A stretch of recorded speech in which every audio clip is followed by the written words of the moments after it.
بسم اللہ الرحمن الرحیم۔ ڈسکور اوریجنل کے معزز ناظرین، السلام علیکم۔ اب کس نمبر 359 ملاحظہ فرمائیں۔ کیا 200 واپسی کے؟ میں اترتے رک گیا۔ اسی وقت میری نظر نے افتخار عارف کے دروازے پر لگے ہوئے مجمع کو دیکھا۔ کم سے کم 10 افراد کھلے دروازے کے سامنے کھڑے اندر جھانک رہے تھے، اور میری نگاہ نے ان کے چہروں پر تجسس سمیت خوف کی تحریر بھی دیکھ لی تھی۔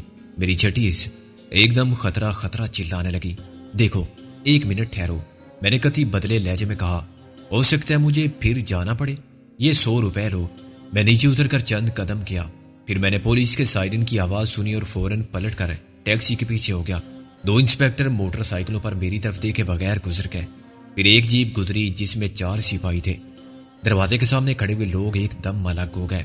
جو عقل مند تھے انہوں نے کھسکنا شروع کیا۔ ایک بنیان اور دھوتی والا بنگالی میرے پاس سے گزرا۔ کیا ہوا ہے یہاں؟ میں نے اسے روک لیا۔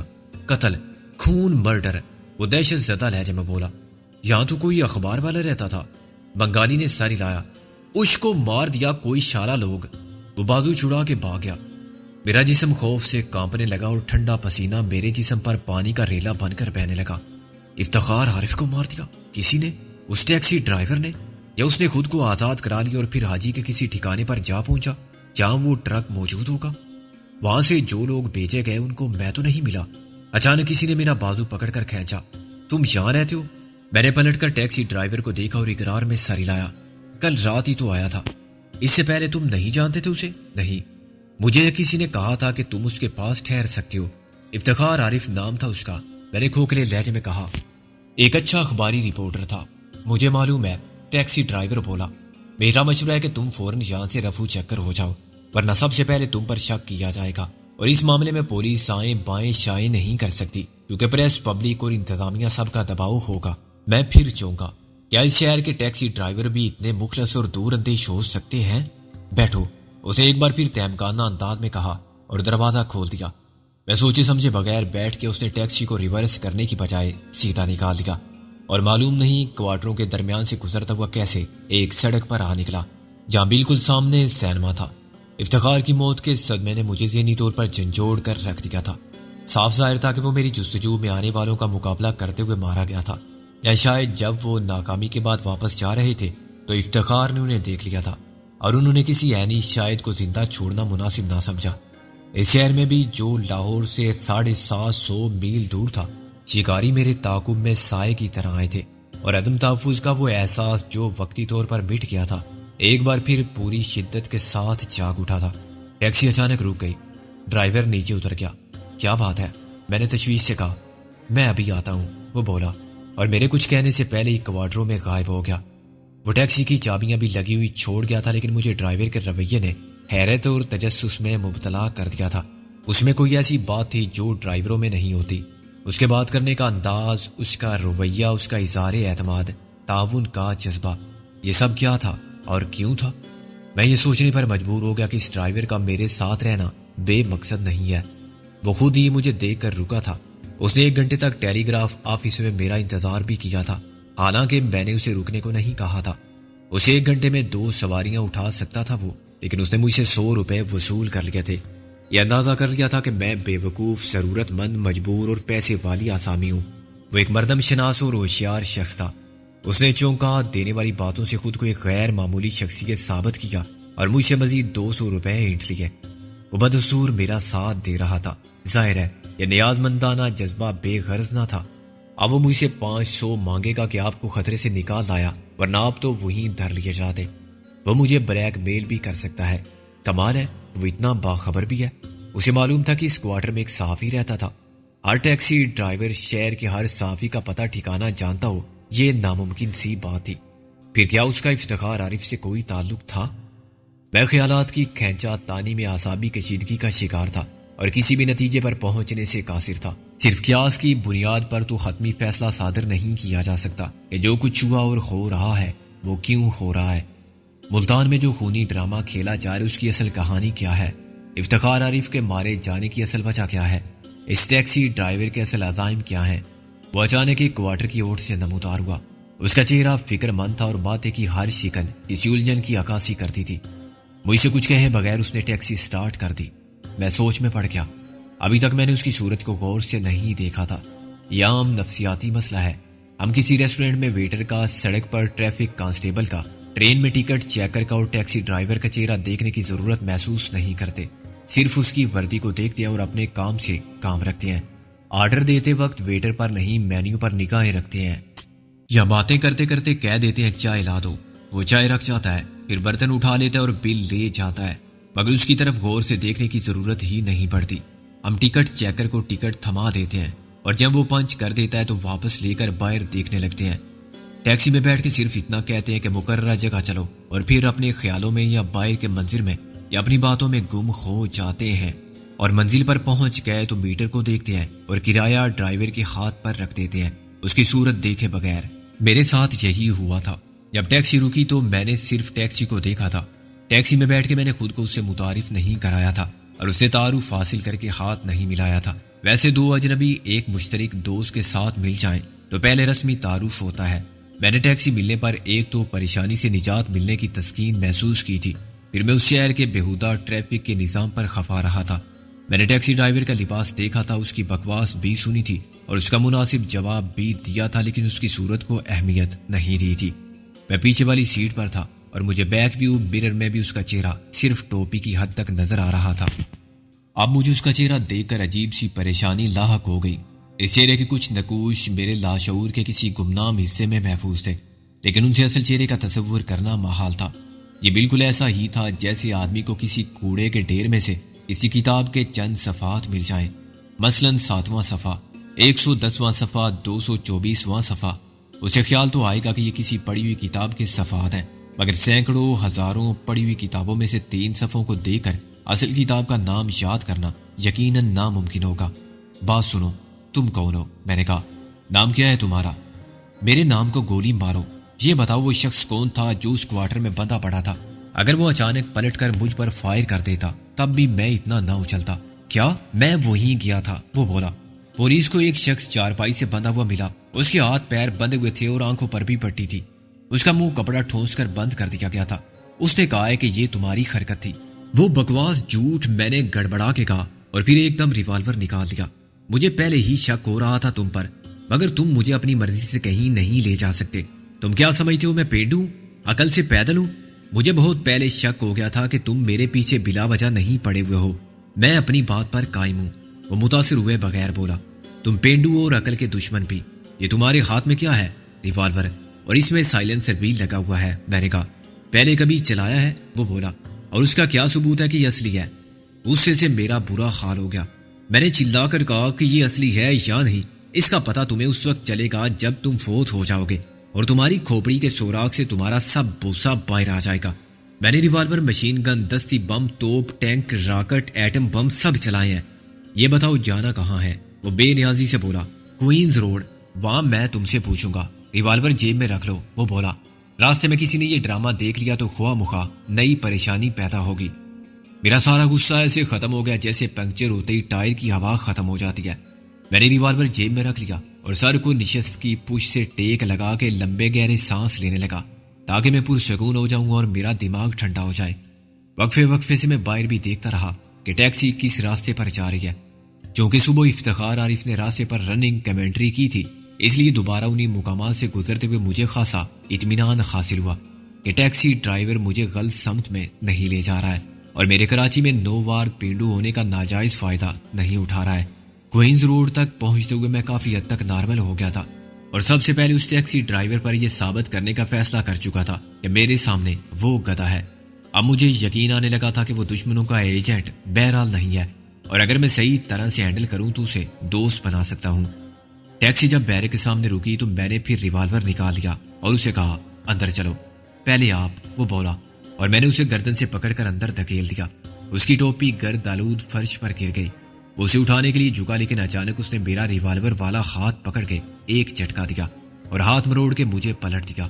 میں اس کے لیے قطعی تیار نہ تھا، چنانچہ میں نے ریوالور کو اپنی گرفت سے نکل کر دور گرتے دیکھا اور خود کو فرش خاک پر لیٹا ہوا پایا۔ اس سے پہلے کہ میں اٹھتا ریوالور اس نے اٹھا لیا۔ اب بتاؤ کہ تم کون ہو مسٹر سکندر بخت، وہ بولا۔ میں اپنی جگہ پر منجمد ہو گیا، میری آنکھیں اس پر مرتکز ہو گئی۔ اس کی ٹوپی ہٹ جانے سے گھنے سیاہ بال نمودار ہو گئے تھے اور سورج سے آشنائی کا احساس پہلے سے زیادہ پر آزار خلش بن گیا تھا۔ مجھے معلوم ہو گیا تھا، میں نے کہا۔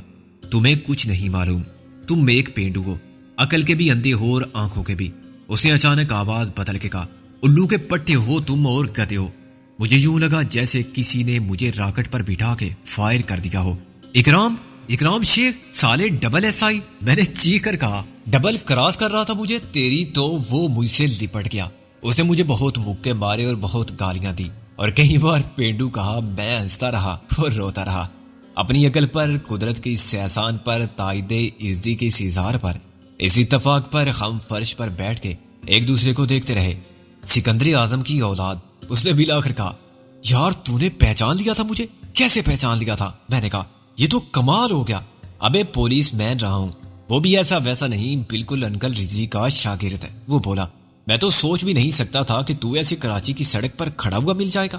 بس یار ملنا مقدر، میں 1 گھنٹے سے کھڑا ہوا تھا اور کوئی سالہ لفٹ نہیں دے رہا تھا۔ میں نے کہا، حد ہے حماقت کی۔ وہ بولا، بھائی آپ ایک بے مثال قومی شہرت رکھتے ہیں اور چشم بدور یہاں آتے ہی آپ نے اپنے ساتھ سارے مصائب بھی سمیٹ لائے ہیں۔ یار ساری باتیں چھوڑ، پہلے نازو کے بارے میں بتا۔ کیا بتاؤں، خود میں اسے تلاش کر رہا ہوں 2 دن سے۔ وہ ایک دم رنجیدہ ہو گیا۔ حرام ہے جو رات بھر آنکھ بھی لگی ہو۔ کیوں یار، نازو جیسی لڑکی کے لیے فکر مند ہونے کی تو ضرورت نہیں۔ میں نے کہا، وہ خود تلاش کر لے گی تجھے، اپنی حفاظت وہ خود کر سکتی ہے۔ تو نے افتخار کی رپورٹ ضرور پڑھی ہوگی۔ ہاں، اور میں اس کے پاس کیوں پہنچا تھا؟ میں نے کہا، اسی رپورٹ نے مروا دیا اسے۔ وہ بولا، کیا مطلب یہ کہ وہ اس کیس میں خطرناک حد تک گھس گیا تھا اور اتنا آگے چلا گیا تھا کہ اس نے افسوس سے نفی میں سر ہلایا۔ اس کا وجود ان کے لیے ایک خطرہ بن گیا تھا۔ مجھے تو اس نے کچھ نہیں بتایا، تجھے کیوں بتاتا؟ یہ سب معلومات جو اس نے حاصل کر لی تھی ابھی اس کے دماغ میں جمع ہو رہی تھی۔ وہ ثبوت جمع کر رہا تھا اور شہادتیں حاصل کر رہا تھا۔ اس کا فیچر تو ایک ڈھونگ تھا، صرف یہ دکھانے کے لیے کہ وہ سطحی معلومات حاصل کرنے میں کامیاب رہا ہے، مگر جاننے والے جان چکے تھے کہ وہ اپنے پیشہ ورانہ فرائض کی حدود سے بہت آگے بڑھ گیا ہے۔ اس نے بہت اعلیٰ سطح پر وزارت دفاع کے اسسٹنٹ سیکرٹری یا ڈپٹی سیکرٹری کی سطح کے کسی افسر سے کہا تھا کہ وہ ملک دشمنی میں ملوث چند سرکاری افسران کی سرگرمیوں کے بارے میں براہ راست انٹر سروس انٹیلیجنس کے چیف سے بات کرنا چاہتا ہے۔ میرا خیال ہے کہ یہ بات لیک آؤٹ ہو گئی۔ تجھے کیسے معلوم ہوا؟ اسی نے بتایا تھا یار، کچھ گڑبڑ ہو گئی ہے۔ میں اسے روز گھر سے آفس لے جاتا تھا اور رات 2 بجے آفس سے گھر لاتا تھا۔ اس کو معلوم نہیں تھا کہ وہ اسسٹنٹ سیکرٹری یا ڈپٹی سیکرٹری خود بھی بنگالی ہے۔ اس کے نام سے وہ دھوکہ کھا گیا۔ پھر کسی نے اسے غلط اطلاع بھی دی کہ وہ ذاتی طور پر جانتا ہے اور وہ افسر راول پنڈی کا رہنے والا ہے۔ اسے جانتے بوجھتے گمراہ کیا گیا اور ISI کے چیف تک تو بات پہنچی نہیں، اس کے قاتلوں تک پہنچ گئی۔ یار کیا اس نے غلطی نہیں کی؟ مطلب یہ کہ وہ ایک صحافی تھا، اسے گمراہ کرنا آسان تو نہیں تھا۔ اس نے کیوں مان لی وہ بات تصدیق کیے بغیر؟ اکرام نے کہا، بھری اگر تم مجھ سے کہے کہ محسن بھروسے کے قابل ہے تو کیا میں تصدیق ضروری سمجھوں گا؟ وہ اعتماد کے خنجر سے مارا گیا جو اپنے ہی کسی دوست نے اس کی پیٹھ میں گھونپا۔ مگر خیر، میں بھی پولیس والا ہوں، مجھے تھوڑا بہت اندازہ تو ہے کہ وہ کون تھا جس پر وہ بھروسہ کرتا تھا۔ میرے علاوہ میں تفتیش کر رہا ہوں۔ مجھے تھوڑا بہت اندازہ تو ہے کہ وہ کون تھا جس پر وہ بھروسہ کرتا تھا۔ میرے علاوہ میں تفتیش کر رہا ہوں اور اگلے 24 گھنٹوں میں ملزم میری گرفت میں ہوگا۔ میں تو سمجھا تھا کہ افتخار ان کے ہاتھوں مارا گیا جو مجھے قتل کرنے آئے تھے۔ میں نے کہا، کیا اس ڈرائیور کو پولیس لے گئی؟ ہاں، ابھی اس کا بیان نہیں ہوا۔ اکرام بولا، ظاہر ہے اس نے قاتلوں کو نہیں دیکھا ہوگا، مگر ان کی باتیں تو سنی ہوگی۔ سنا ہے پہلے اس نے کچھ چونگی بونگی باتیں کی تھی، کہتا تھا کہ میں حیدرآباد میں ہوں۔ پولیس نے 2 ہاتھ مارے تو نشہ اتر گیا۔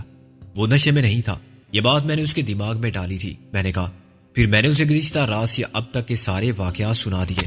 شکاری یہاں بھی تیرے پیچھے ہیں اور تو سینہ تان کے پھر رہا کہ آ بیل مجھے مار۔ وہ بولا، بس یار بھول چوک ہو جاتی ہے۔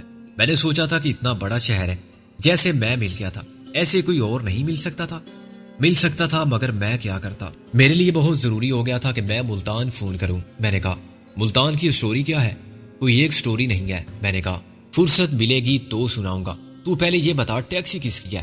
میری اپنی، اسی کی آڑ میں تو بچا ہوا ہوں، تھوڑا سا میک اپ کر لیا ہے۔ وہ بولا، بالوں کا سٹائل وہ نہیں رہا، یہ اینک بس فریب نظر ہے۔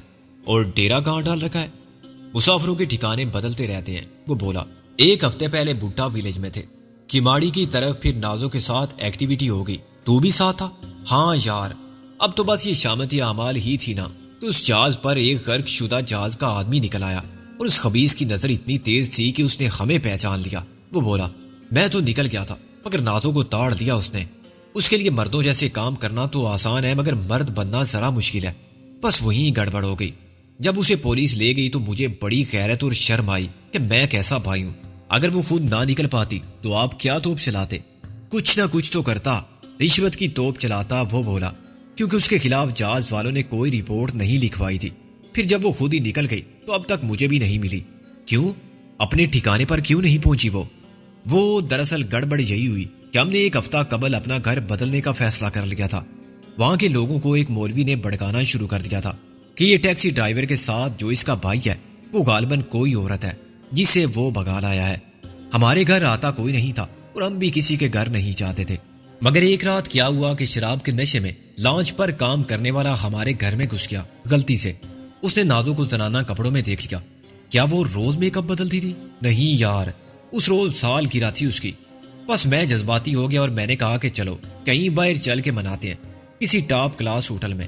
وہ اس کے لیے تیار ہوئی تھی۔ میں نے اس شرابی کو دھکے دے کر نکال دیا، مگر باہر ایک مولوی صاحب عشاء کی نماز پڑھ کے آ رہے تھے۔ انہوں نے شرابی کو لتاڑنا شروع کیا تو وہ بنکارنے لگا کہ سب مجھے ہی کہتے ہیں، اسے نہیں کہتے جس نے کیا کیا۔ اکرام کا چہرہ سرخ ہو گیا، کہنے لگا کہ یہ جو کو کاف کی پری چرا لایا ہے سالہ ٹیکسی ڈرائیور۔ مولوی صاحب پہلے تو سمجھے کہ وہ نشے میں بک رہا ہے، مگر اسی وقت نازو اور میں ٹیکسی میں بیٹھ کر نکلے تو مولوی صاحب کی عقل خبت ہو گئی۔ انہوں نے محلہ اکٹھا کر لیا۔ رات 12 بجے ہم آئے تو دروازے پر مجمع۔ میں نے کہا کہ آپ لوگ ہوش میں رہ کے بات کریں، یہ میری سگی چھوٹی بہن ہے، آج ہی لاہور سے آئی ہے، مگر کوئی ماننے کو تیار نہ تھا۔ مولوی صاحب ہمیں مسجد میں لے گئے، ہم سے کلمہ پڑھوا کے قرآن اٹھوایا گیا، ہم نے اٹھا لیا اور وہی کہا جو سچ تھا۔ اس وقت تو مولوی صاحب کی پٹائی ہوتے ہوتے رہ گئی، مگر اس کے بعد 2-3 دن تک نازو کو اصل زنانہ روپ میں محلے کی خواتین سے ملنا پڑا اور گھر میں رہنا پڑا اور ہمیں 10 جھوٹ بولنے پڑے۔ پھر میں نے دوسرا گھر تلاش کر لیا لیاری میں اور نازو کو بھی بتا دیا، مگر جس دن نازو پکڑی گئی اسی دن کچھ لوگوں نے ہمارا سامان باہر رکھ دیا۔ معلوم ہوا کہ مالک مکان جعلی تھا اور اصل مالک مکان تو ایک کانسٹیبل ہے۔ میرا خیال ہے کہ ان دونوں نے مل کر یہ دھندا چلا رکھا ہے، یعنی ایک کسی ضرورت مند کو گھیر لاتا ہے اور اسے 2-4 ہزار ایڈوانس وصول کر لیتا ہے، پھر کانسٹیبل وردی پہن کر آ جاتا ہے اور تھانے کی تڑی دیتا ہے، کرایہ دار کا سامان باہر رکھ دیا جاتا ہے اور یہ سلسلہ ایسا ہی چلتا ہے۔ اب تو سوچ یار کہ میں خود ایک سابق ایسائی، مجھے ایک کانسٹیبل نے ہاتھ مار کے باہر کر دیا۔ میری مجبوری یہ تھی کہ تھانے نہیں جا سکتا تھا اور کسی پولیس والے کے مکان میں نہیں رہ سکتا تھا، چنانچہ میں نے خاموشی سے سامان اٹھا لیا اور پھر جو گھر ملا وہ ادھر ہی دھوبی گھاٹ کی طرف ہے، مگر اس کا نازو کو پتہ نہیں، وہ پہنچی ہوگی اس کانسٹیبل کے مکان پر۔ میں نے تشویش سے کہا، تو نے معلوم کیا؟ ہاں وہ پہنچی تھی، اکرام بولا۔ اسے کسی نے بتا دیا کہ مکان تو پھر خالی ہے۔ وہ فوراً واپس چلی گئی، رکشے میں آئی تھی۔ اب کل سے ٹیکسی لیے پھر رہا ہوں کیونکہ وہ میری ٹیکسی ہی تلاش کرے گی۔ تو یہاں کیسے گھسا ہوا ہے؟ میں نے اسے مختصراً بتایا اور گیراج کھول کے کار بھی دکھائی۔ ہم دونوں نے مل کر گاڑی کو اچھی طرح صاف کیا تاکہ اس پر کہیں بھی کوئی فنگر پرنٹ نہ رہے، پھر دونوں سوٹ کیس ٹیکسی میں رکھے۔ میں دولت مند فقیر کا خزانہ لے جانے کے موڈ میں نہیں تھا، مگر اکرام شیخ نے کہا کہ ایسے دھوکے باز حاجت مندوں کو یہ سزا تو ملنی ہی چاہیے۔ اس نے نوٹوں سے بھرا ہوا گھڑا بھی ڈگی میں ڈال دیا اور گیراج کا دروازہ بند کر دیا۔ اب فوری طور پر اس کار کے دریافت ہونے کا امکان نہیں۔ اکرام شیخ نے کہا، کبھی رات کو پھر آئیں گے تو اس کا کریا کرم کر دیں گے۔ یار اکرام، میں نے ٹیکسی کے روانہ ہونے کے بعد کہا، تو نے ایک سوال نہیں پوچھا، پوچھوں گا بھی نہیں کہ تو کیوں آیا ہے، یہ بتا اتنی دیر سے کیوں آیا ہے۔ اکرام نے کہا، ہم تو انتظار کرتے کرتے مایوس ہو چلے تھے، ایک سفر پر گئے تھے، 15 دن بعد لوٹے تو اس نئی پریشانی میں پڑ گئے کہ کہیں درمیان میں تو آ کے لوٹ تو نہیں گیا۔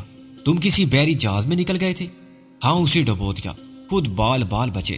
مچھلیوں کی خوراک بننے سے وہ بولا، 24 گھنٹے ایک تختے کے سارے پر پانی میں غوطے کھاتے رہے، پھر ایک مائی گیروں کی کشتی نے بچا لیا۔ تم لوگ منظر کو فون کر سکتے تھے، میں نے برہمی سے کہا، یا نازو فون کر سکتی تھی شیلا کو۔ کئی بار کوشش کی، کبھی منظر نہیں ملا، کبھی لائن نہیں ملی۔ وہ بولا، شیلا کو ٹرائی ہی نہیں کیا، ایس ایس پی صاحب سے ڈر لگتا تھا۔ آخر رابعہ نے بھی تو فون پر بات کی تھی۔ بلاخر زبان پہ بارے خدایا یہ کس کا نام آیا؟ وہ ہنسا، تمہیں معلوم ہے کہ وہ کہاں ہے؟ میں نے کہا۔ اکرام نے نفی میں سر ہلایا۔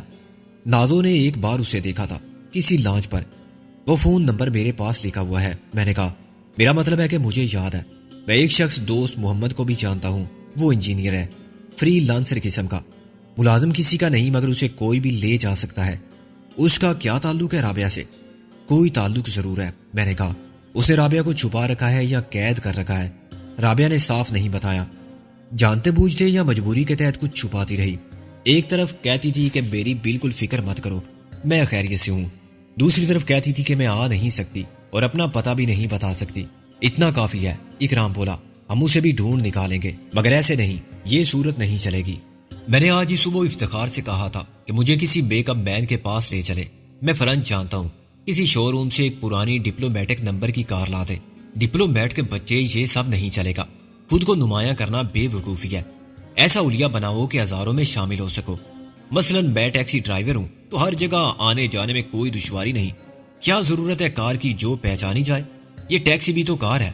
یہ آپ نے صبح بھی فرمایا تھا کہ ٹیکسی بھی کار ہوتی ہے، بس رنگ کا فرق ہوتا ہے۔ میں نے دانت نکال کے کہا، مگر آپ نے درست فرمایا۔ کیا خیال ہے میں گدھا بن جاؤں؟ کراچی میں بہت گدھے ہیں، ویسے تو بندرگاہ، ڈکیارڈ اور فش ہاربر کے علاقے میں سینکڑوں کشتیوں، لانچوں اور بحری جہازوں سے بلا مبالغہ لاکھوں افراد کا روزگار وابستہ ہے، اکرام نے کہا۔ ان میں خالص ٹیکنیکل نیچر کا کام کرنے والے بھی ہیں، مگر انجینئرز اور ریڈیو آفیسر، نیویگیٹر وغیرہ، لیکن سینکڑوں دوسرے پیشے بھی ہیں، مال بردار مزدوری سے لے کر ماہی گیر تک، ہر پیشے میں ہزاروں لوگ ہیں۔ تمہارے خیال میں مجھے فشنگ کرنی چاہیے، ڈور اور بنسی لے کر؟ میں نے کہا، ابھی تم مچھلی پکڑنے، اسے فروخت کرنے، محفوظ کرنے اور ایکسپورٹ کرنے کی پوری انڈسٹری کا تصور بھی نہیں کر سکتے۔ اس ایک پیشے میں کتنے افراد یہ کام کر رہے ہیں؟ میں نے کسی اعداد و شمار کے ماہر سے تو نہیں پوچھا، مگر میرا خیال ہے کہ یہ تعداد لاکھوں تک ضرور پہنچتی ہے۔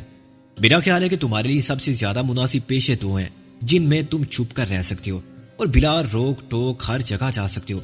ایک تو تم ماہی گیر بن سکتے ہو، ایک چھوٹی سی کشتی ہو تمہاری، لانچ ہو یا فشنگ ٹریلر، تم کراچی کے پورے ساحل اور کھلے سمندر میں جہاں چاہو جاؤ، جب چاہو جاؤ، دن رات کی کوئی قید نہیں۔ بے شک کسٹم اور نیوی کی پولیس چیک کر لیتی ہے، مگر وہ کسی بھی ماہی گیر کو کچھ نہیں کہتے، ان کی نظر اسمگلنگ میں ملوث لانچوں پر رہتی ہے۔ تم بلوچی یا مکرانی کا روپ تار کے ماہی گیروں کے حلیے میں مزے سے گھومو، رابعہ کو تلاش کرو یا اس کرانتی تھرڈ پر نظر رکھو، تم کسی کی نظر میں نہیں آؤ گے۔ میں اس تجویز کی افادیت کا قائل ہوتا جا رہا ہوں، میں نے کہا۔ اب سوال یہ ہے کہ تمہارے لیے کیا مناسب ہے؟ میرا خیال ہے کہ تم ایک انجن والی چھوٹی لانچ لے سکو تو سب سے بہتر ہے، ورنہ وہی باد بانی کشتی اور مچھیروں کا جال۔ تم کشتی پر ہی گھر بنا سکتے ہو اور آباد کر سکتے ہو۔ ایک خاتون جو ہائی کورٹ کی نامور وکیل تھی، ایک مچھیرن کے روپ میں۔ دوسرا پیشہ ہے مزدوری کا۔ اکرام نے گاڑی چلاتے ہوئے اپنی سنجیدگی میں فرق نہیں آنے دیا۔ مزدور بھی سینکڑوں قسم کے ہیں، ہر قسم کے جہاز، لانچ، کشتی پر سامان چڑھانے اور اتارنے والے، سامان کو اندر سے باہر اور باہر سے اندر پہنچانے والے، لوڈر اور ہیلپر۔ یہ کام بغیر سرمایہ خرچ کیے ہو سکتا ہے، اور اس لیے میں بھی آدمی کو کھلی چھٹی مل جاتی ہے، وہ جہاں چاہے جائے اور جو چاہے کرے، بس اسے کسی ایجنٹ کے ذریعے مزدوری کا حق ملتا ہے جو اسے بتہ وصول کرتا ہے اور آگے سب میں تقسیم کرتا ہے۔ بندرگاہ میں جتنے اچھے برے کام ہیں، جائز اور ناجائز دھندے ہیں، اتنے ہی لوگ بھی ہیں جو قواعد و ضوابط میں رعایت برتنے، آنکھیں بند رکھنے اور ہر قسم کا NOC دینے کا معاوضہ وصول کرتے ہیں۔